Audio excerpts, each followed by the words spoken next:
How to repair cookies or Internet Explorer.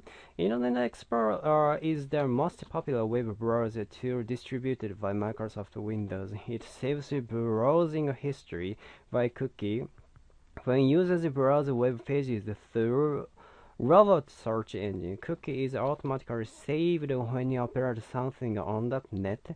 For example, typing on edit box, opening specific pages, or downloading software. But when operating system is recovered, HTTP could be initialized or text document of cookie. .text could be corrupted. You cannot read browsing history from the cookie of Internet Explorer. Use menu bar of Internet Explorer. You can backup or restore cookie in any time.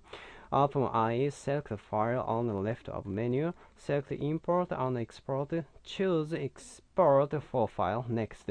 Check cookie box on Windows of export and next. Choose a location to save folder, for example, USB flash memory or email, press export. Click complete, the process finishes.